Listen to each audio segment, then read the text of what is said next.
ker smo vstopili v mesec september, bo v torek od 16 ure naprej tukaj na Zaplani potekal vpis k verouku. K vpisu prinesite podpisana spričevala, za prvi vpis potrebujete družinsko knjižico oziroma krstni list, če bi otrok krščen v drugi župniji. Pri vpisu boste dobili tudi nove učbenike oziroma delovne zvezke. Z rednim veroukom pa bomo začeli v ponedeljek 11. septembra, se pravi naslednji ponedeljek. Sveta maša ob začetku veroučnega leta z blagoslovom veroučencev in njihovih šolskih torb pa bo v nedeljo 17. septembra ob 9. Se pravi, vpis k verouku je pa ta torek od 16. ure naprej na Zaplani. V petek je praznik Marijinega rojstva, zato bo sveta maša na Zaplani zvečer ob 18. Zadnjo nedeljo v septembru, 24.9. pa bo na Vrhniki srečanje letošnjih zakonskih jubilantov, zato vabim vse, ki letos praznujete 5, 10, 15, 20, 25, 30, 35, 40, 45, 50 ali še več let, da skupaj obhajamo zahvalno daritev in prosimo za blagoslov tudi v prihodnje. Zaradi lažje organizacije se prosim do torka 19. septembra prijavite v župnišče.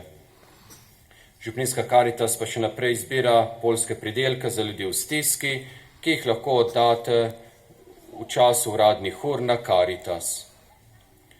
In pred sveto mašo sem pa tudi izvedel, da je umrl Janko Maček, ki je raziskoval in tudi veliko objavljal tudi v Novi slovenski zavezi, predvsem v medvojnih in povojnih dogodkih, tukaj tudi v naših bližnjih krajih.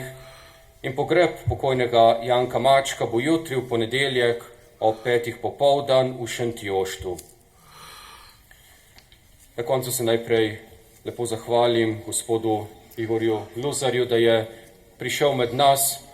Sicer gospod Igor se spomni malo teh krajev, ker je bil tudi kot diakon na Vrhnik in je tudi prihajal s takratnim dekanom Božnarjem tudi v Zaplano.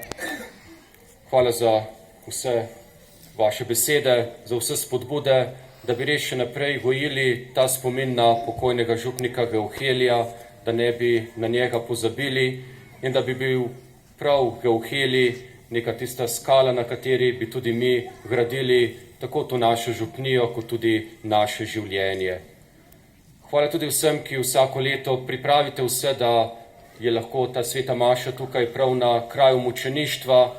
Vse tiste, ki pripravite tako vse za sveto mašo, kot tudi klopi in kasneje potem za pogostitev. Tudi najlepša hvala vsem gospodinjam, ki ste nekaj prinesli za posladkat. Zato vsi ste lepo povabim, da se po sveti maši še malo časa zadržite tukaj spodaj.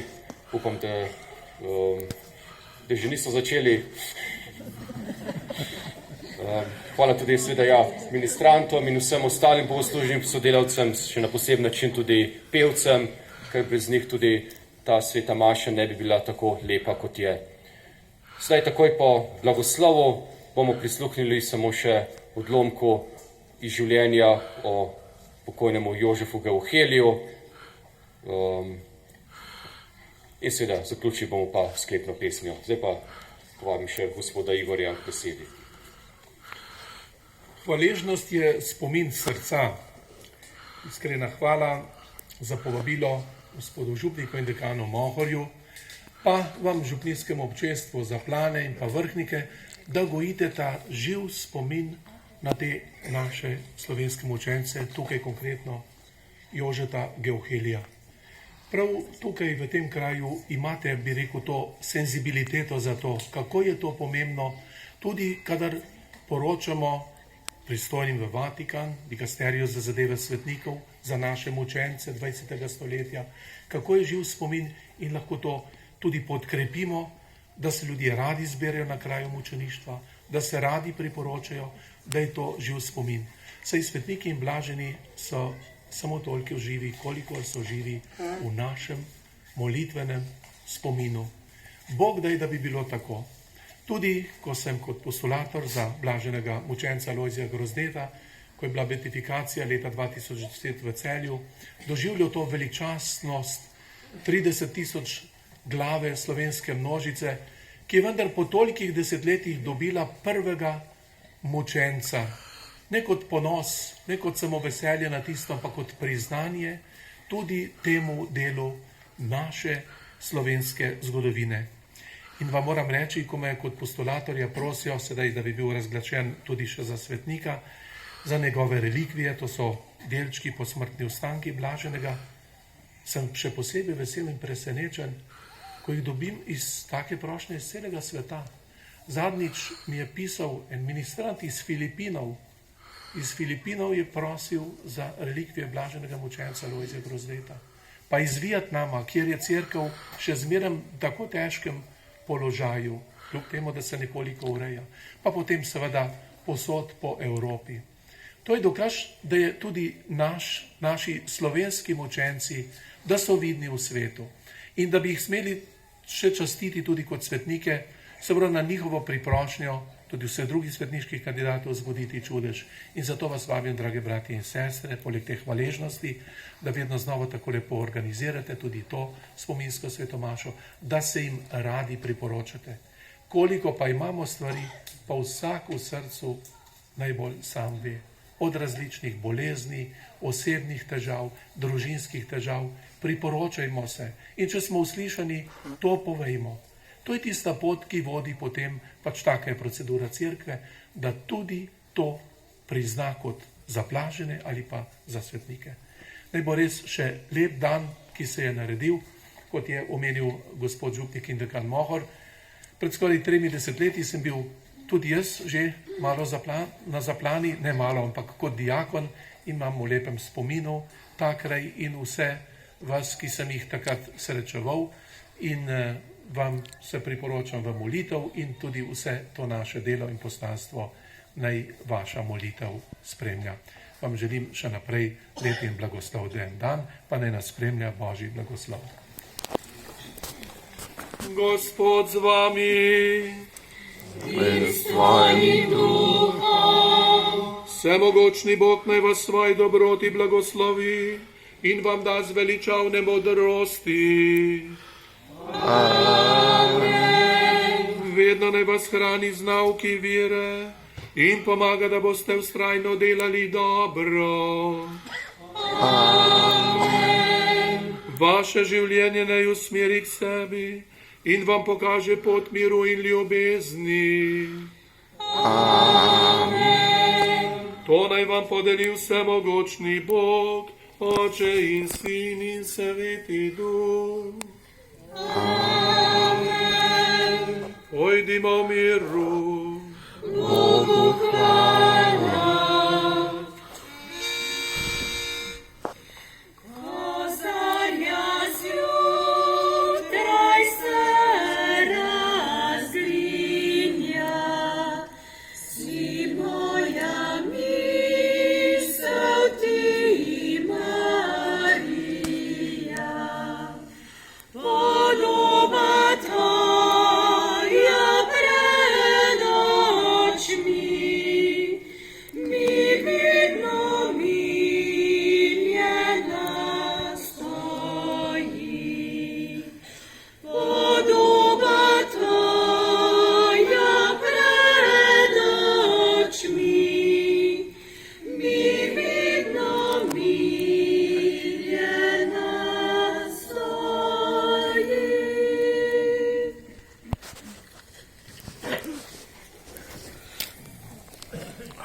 Geuheli Goreč duhovnik.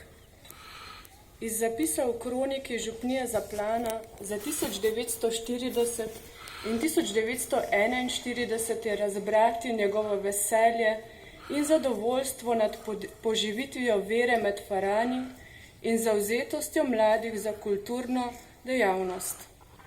V prvem letu njegovega prihoda je bilo razdeljenih 4550 obhajil, v naslednjem letu pa že 7857. Ljudje so se radi udeleževali raznih pobožnosti, šmarnic, prvih petkov, prvih sobot. Uvedel je duhovniške sobote, v postnem času duhovne vaje, spravno pobožnost 9 prvih petkov v čast srcu Jezusovemu, očetovski dan za praznik svetega Jožefa in materinski dan na praznik Marijinega oznanjenja. Organiziral je tudi mesečne sestanke za fante in može, za dekleta in žene. V Marijino družbo se je vpisalo vedno več deklet. Ustanovil je katoliško akcijo za fante in dekleta. Že ob ustanovitvi je bilo 11 članov. Ob nedeljah popoldne jih je zbiral in izobraževal za nove naloge v cerkvi, jih svaril pred nevarnostjo brezboštva in komunizma. Do začetka vojne je imel svete maše in učne ure tudi za vojake, rekrute. Duhovnikova izjemna radodarnost je prebudila srca Faranov. Ljudje so radi darovali za misijone. Na Martinovo nedeljo so Farani zbirali hrano, obleko in denar za begunce.